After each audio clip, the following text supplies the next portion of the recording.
ഇനി സംസാരിക്കാനുള്ള വ്യക്തി ഈ പരിപാടിയുടെ ചുക്കാൻ പിടിക്കുന്നത് മാത്രമല്ല, നിരവധി ചിത്രങ്ങൾ അദ്ദേഹത്തിൻ്റെ സൈഡിലൂടെ ഇറങ്ങുകയാണ് ചുമതലയോടെ ഇനി അങ്ങോട്ട്.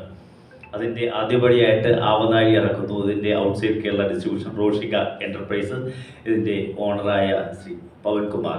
അതുമാത്രമല്ല, മലയാള സിനിമയിൽ നിരവധി ചിത്രങ്ങൾ അന്യഭാഷകളിൽ നമ്മുടെ പടം കാണുവാൻ വേണ്ടി എല്ലാവർക്കും അവസരം ഒരുക്കി കൊടുത്തൊരു നിർമ്മാതാവാണ് പവൻജി. മിക്ക പടങ്ങളുടെയും തമിഴ്, ഹിന്ദി കൂടുതൽ, ഹിന്ദി അന്യഭാഷ ഡബ്ബിംഗ് റൈറ്റ്സുകൾ ഒക്കെ കൊടുത്തു. മിക്ക പടങ്ങളിലും മിക്ക ആർട്ടിസ്റ്റും മലയാളം സംസാരിച്ച് നമ്മുടെ യൂട്യൂബിൽ നമുക്ക് ഹിന്ദിയിൽ ഡബ് ചെയ്ത് കാണാം. അതിൻ്റെ കാരണക്കാരൻ്റെ ഒരു റിപ്പോർട്ട്, ഡബ്ബിംഗ് റൈറ്റ്സിൻ്റെ ഒരു എന്താ പറയുക, അമരക്കാരനാണ് മലയാള സിനിമയിലെ. അദ്ദേഹത്തിനാണ് ഈ ബുദ്ധി ആശയം തോന്നിയത്, ആവനാഴി വീണ്ടും എത്തിച്ചാൽ എന്താണെന്ന്. പിന്നെ വേറെ സർപ്രൈസ് കൂടെ നമ്മുടെ മാധ്യമപ്രവർത്തകർക്ക് തരാൻ അദ്ദേഹം റിപ്പോർട്ട്. കാര്യം ഈ ആവനാഴി കഴിഞ്ഞ് ഇറങ്ങുന്ന വേറൊരു സർപ്രൈസാണ്. അതിനകത്ത് ഒരു എന്താ, ഞാൻ പറയുന്നില്ല, പറഞ്ഞോളൂ, അതുകൂടെ അദ്ദേഹം പറയും. കാര്യം ഇന്ന് മലയാളികൾ ജീവിച്ചിരിപ്പില്ല, പക്ഷേ എല്ലാവരുടെയും മനസ്സിൽ ജീവിച്ചിരിപ്പുള്ളൊരു നടനുണ്ട്.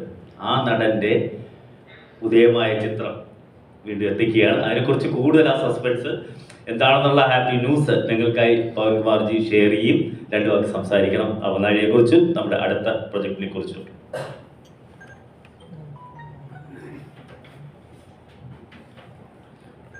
നമസ്കാരം. ആക്ച്വലി എൻ്റെ ലാംഗ്വേജ് ചിലപ്പോൾ പ്രശ്നമുണ്ടാകുന്ന നോർത്ത് ഇന്ത്യനാണ്. കേരളത്തിൽ 9% ഈ ഫീൽഡിൽ പണ്ട് 83 ഈ ഫീൽഡിൽ പണ്ട് മമ്മൂട്ടിയുടെ ഈ സമയത്ത് ഓഡിയോ കേസിൽ ആ രാത്രി പറഞ്ഞ പടത്തിൻ്റെ വെച്ചിട്ട് നമ്മൾ ഈ ബിസിനസ് സ്റ്റാർട്ട് ചെയ്യണം. പിന്നെ 94 പടം പ്രൊഡ്യൂസ് ചെയ്തിട്ടുണ്ട്. ദിലീപിനെ വെച്ചിട്ട് ആദ്യം പടം നമ്മൾ പടത്തിൽ വെച്ചിട്ട് നായകനാവണം. മലയാള മാസം ചിങ്ങാവണേ. മോഡൽ 150 സിനിമയുടെ ഓഡിയോ റൈറ്റ്സ്, 900 സിനിമയുടെ VCD DVD റൈറ്റ്സ് മേടിച്ചിട്ടുണ്ട്. കുറേ തെലുങ്ക് മലയാളം ഡബ് ചെയ്തിട്ടുണ്ട്. ഒരു മോർ ദാൻ 200-300 സിനിമയുടെ ഹിന്ദി ഡബിങ് കൊടുത്തിട്ടുണ്ട്. നമ്മൾ മാമാങ്കം, ബിഗ് ബ്രദർ, കായംകുളം, കൊച്ചൻ, ഇങ്ങനെ വലിയ സിനിമയുടെ എല്ലാം നോർത്ത് ഇന്ത്യൻ ഡബിങ് റൈറ്റ്സ് കൊടുത്തിട്ടുണ്ട്. ഈ ആവനായി പറഞ്ഞ ഇതിൻ്റെ VCD DVD ഇറക്കിയാണ് 2010. അപ്പോൾ ഇതിൻ്റെ ഈ സമയത്ത് ഓൾറെഡി ഞാൻ നെഗറ്റീവിനെ ട്രാൻസ്ഫർ ചെയ്ത് പ്രിൻറ്റ് നമ്മുടെ കയ്യിലുണ്ടായി. പിന്നെ മലയാള സിനിമ പറഞ്ഞാൽ എല്ലാ സിനിമ നമ്മൾ കാണും, നമ്മുടെ സിനിമയുടെ ബന്ധമാണ്. കാരണം സിനിമയിൽ പണ്ട് പാട്ടെടുക്കുമ്പോൾ കുറേ സിനിമയിൽ പാട്ട് കട്ട് ചെയ്യും. അപ്പോൾ നമ്മൾ മേടിക്കുന്ന ഓരോ സോങ്സിൻ്റെ വെച്ചിട്ട് കാശും കൊടുക്കുന്നത്. അങ്ങനെ പ്രത്യേകിച്ച് എല്ലാം സിനിമ കാണും, ഏത് സിനിമ ഹിറ്റാണ്, ഏത് ഒരുമാതിരി സിനിമ അത്ര സിനിമ ഓടിയിട്ടുണ്ട്, ഏതാ ക്ലാസിക്കൽ സിനിമ, കുറേ ഐഡിയ ഉണ്ടായി. എന്നാൽ ഈ ആവനായി പറഞ്ഞ മോഹൻലാലിൻ്റെ 2-3 സിനിമ റിലീസ് ചെയ്തപ്പോൾ, ദേവദൂതം, മണിച്ചിത്രത്താഴ്, സ്ഫടികം ചെയ്തപ്പോൾ, ഒരു മമ്മൂട്ടിയുടെ ഒരു സിനിമ ആവട്ടെ, മമ്മൂട്ടിയുടെ മേടിക്കാൻ സമയത്ത് മമ്മൂട്ടിയുടെ ഒരു സിനിമ റിലീസ് ചെയ്തിട്ടുണ്ടായില്ല. ഇത് കഴിഞ്ഞിട്ട് അയാളുടെ മുമ്പ് ഇത് കഴിഞ്ഞിട്ട് വലിയേട്ടനെല്ലാം വന്ന് നമ്മൾ കുറച്ച് വർക്ക് ചെയ്യാൻ വേണ്ടി കുറച്ച് താമസിച്ച് പോയി. കറക്റ്റ് ക്വാളിറ്റി 7.1 ഡോൾബിലാക്കാണ്ട് കുറച്ച് ലേറ്റായി പോയി. നന്നായിട്ട് നമ്മൾ വർക്ക് ചെയ്തിട്ടുണ്ട്. നമ്മൾ ആവണ മാക്സിമം വർക്ക് ചെയ്തിട്ട് അയക്കിയിട്ടുണ്ട്.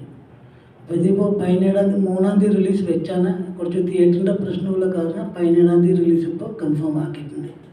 അടുത്ത ഇനി കുറേ സിനിമ ഇവിടെ അടുത്ത് വെച്ചിട്ടുണ്ട്. അപ്പോൾ ഇനി അടുത്ത മാസം ഫെബ്രുവരി 28 നമ്മൾ ചെയ്യേണ്ട സിനിമ 2 സിനിമ ഇപ്പോൾ റൈറ്റ്സ് മേടിച്ചിട്ടുണ്ട്. ചെന്നൈയിൽ വർക്ക് നടക്കുന്നുണ്ട്.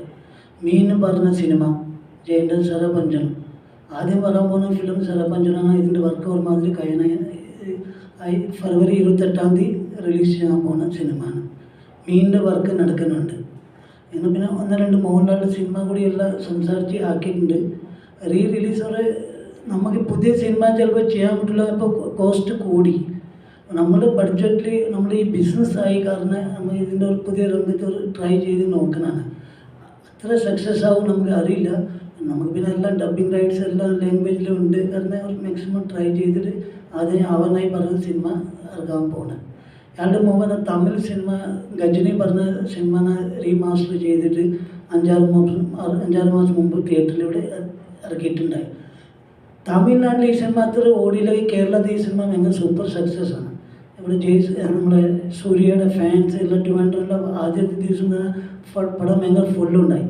കേരളത്തിലാണെങ്കിൽ 1 കോടിയുടെ മേലെ കളക്ഷൻ ഉണ്ടായി. ഒരു നല്ലൊരു സിനിമ നമ്മൾ ചെയ്തിട്ടുണ്ട്. മാക്സിമം നല്ല സിനിമ തിയേറ്ററിൽ വരാൻ വേണ്ടിയാണ് കൊണ്ടുവരുന്നത്. അപ്പോൾ അടുത്ത ഇനി നമ്മൾ 2 മമ്മൂട്ടിയുടെ കഴിഞ്ഞിട്ട് 2 ഇനി അടുത്ത ജയൻ്റെ സിനിമ ഇറക്കാൻ പോകണം. വേറെ പ്രത്യേകിച്ച് ഒന്നും പറയാനില്ല. Thank you.